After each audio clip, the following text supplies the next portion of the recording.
चलिए बात करते हैं ऑर्गन ऑफ मेडिसिन के एफोरिज्म नंबर 1 के बारे में।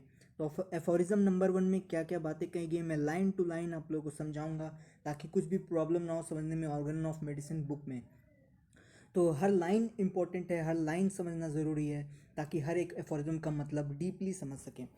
ठीक है, तो जैसे जैसे प्रोफेसर्स बताते हैं कॉलेज में उस तरीके से मैं आपको बताऊंगा हर लाइन का मतलब। तो चलिए स्टार्ट करते हैं।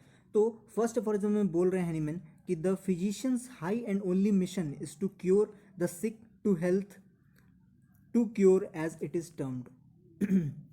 तो पहली बात कि द क्यों यूज़ किया गया है यहाँ पे। तो द इसलिए यूज़ किया गया कि फिजिशियन का काम केवल लोगों को ठीक करना नहीं है, उसका काम है एडवाइस भी देना कि डिजीज़, ताकि डिजीज़ ना हो किसी पेशेंट को एडवाइस देना कि ऐसे मत कीजिए, इस तरीके से रहन सहन रहना चाहिए, मतलब सारा एडवाइस देना, उसका केयर करना। तो इस तरीके का काम करने के लिए फिजिशियन को एक हायर सुपीरियर लेवल दिया गया है, उसके लिए फिजिशियन के आगे द लगाया गया है। तो फिजिशियन मतलब क्या होता है? फिजिशियन वो होता है जिसको आर्ट ऑफ हीलिंग पता हो, उसे ही फिजिशियन कहते हैं।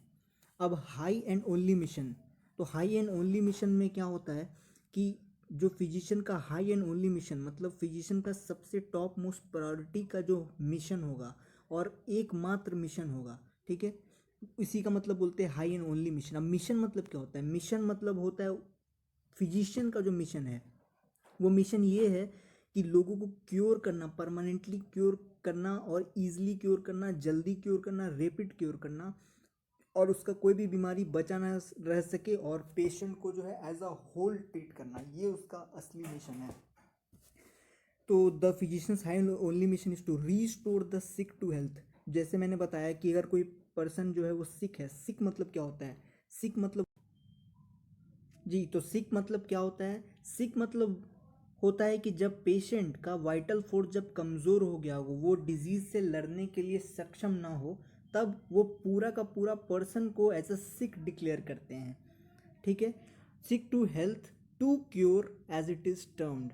ठीक है, to sick to health to cure. तो फिजिशियन को क्या काम है, उसका हाई एंड ओनली मिशन क्या है? सिक जो पर्सन है उसको वापस हेल्थ पे लाना होगा, उसको क्योर करना होगा। क्योर मतलब क्या यहाँ पे हो रहा है? क्योर मतलब यहाँ पे परमानेंट क्योर के बारे में बात किया जा रहा है। और हेल्थ मतलब क्या हो रहा है कि उसका social, mental, physical well being के बारे में बात किया जा रहा है, उसे ही हेल्थ कहते हैं। जब उसका social, physical, mental well being हो जाए और उसका वाइटल फोर्स वापस से सेम स्ट्रेंथ के साथ वापस आ जाए जैसे पहले था। तो ये था ये एफोरिज्म का मतलब। और अब बात करते हैं इसमें फुट नोट के बारे में, फुट नोट 1 के बारे में, फुट नोट ऑफ एफोरिज्म 1 के बारे में। तो इसमें मेन चीज़ याद रखना है, थ्योरेटिक मेडिसिन के बारे में यहाँ पे बात किया गया है। तो अब लाइन बाय लाइन बताते हैं कि फुट नोट में क्या लिखा हुआ है। तो लिखा हुआ है his mission is not however to construct so called systems by interweaving empty speculations and hypothesis concerning the internal essential nature of the vital processes and the mode in which disease originate in the invisible interior of the organism, whereon so many physicians have hitherto ambitiously wasted their talents and their time। तो यहाँ पे क्या बोला जा रहा है कि his mission is not, मतलब फिजिशियन का मिशन ये नहीं है कि एम्प्टी स्पेकुलेशंस या हाइपोथेसिस, गलत सोचना या फिर गलत थ्योरी खुद से खुद बना लेना किसी डिजीज़ के बारे में या फिर किसी भी बीमारी के बारे में खुद ब खुद वो बना लेना, अपने आप में हाइपोथेसिस या अपने आप थ्योरी बना लेना कि ये पेशेंट को ये हुआ होगा, ये पेशेंट को वो हुआ होगा, ऐसा सोच सोच के अपने आप में ही तेज बनना, ये चीज़ नहीं करना है पेशेंट को, उसका मिशन ये चीज़ नहीं है। ठीक है, और ऐसा ही बहुत सारे फिजिशियन करते हैं और अपना टाइम वेस्ट कर चुके हैं डिजीज़ के पीछे के बारे में थ्योरी, अंट संट थ्योरी और बिना मतलब का थ्योरी बनाने में। Nor is it to attempt the give countless explanation regarding the phenomenon in diseases and their proximate cause. वही बोला जा रहा है कि पेशेंट का ये भी, फिजिशियन का ये भी काम नहीं है कि वो पेशेंट को एक्सप्लेन कर रहे हैं कि ये डिज़ीज़ कैसे हो गया, ये डिज़ीज़ कैसे हो गया, उसका कॉज क्या हो गया, बिना मतलब का थ्योरी बना रहे हैं, पेशेंट को ज्ञान दे रहे हैं। ये चीज़ करना फिजिशियन का काम नहीं है। wrapped in unintelligible words and an inflated abstract mode of expression which should sound very learned in order to astonish the ignorant.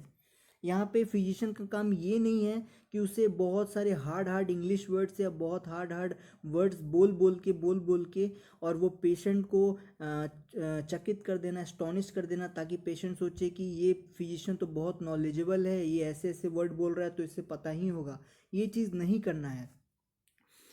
Of such learned reveries to which the name of theoretic medicine is given and for which special professorships are instituted, we have quite enough, and it is now right time that all who call themselves physicians should be at length cease to deceive suffering mankind with mere talk and begin now instead for once to act that is really helped and to cure. तो यहाँ पे बोला जा रहा है कि जो medicine का थ्योरी पार्ट है वो आप लोगों को कुछ बताना नहीं है, पेशेंट को, या उससे कोई लेना देना नहीं है, उसके रिगार्डिंग हाइपोथेसिस नहीं बनाना है। मेन काम फिजिशियन का होना चाहिए क्योर करना, पेशेंट को कम्प्लीटली क्योर करना। तो होम्योपैथिक जो है वो क्या है, वो एक थ्योरी ऑफ डिजीज़ पे रिलेटेड नहीं, वो एक थ्योरी ऑफ क्योर है। क्योर पे ही मेनली कंसंट्रेट करना होगा। और अब बहुत टाइम हो चुका है, अब सारे फिजिशियन को वापस लौटना होगा मैनकाइंड को सर्व करने के लिए और डिजीज़ को क्योर करने के लिए।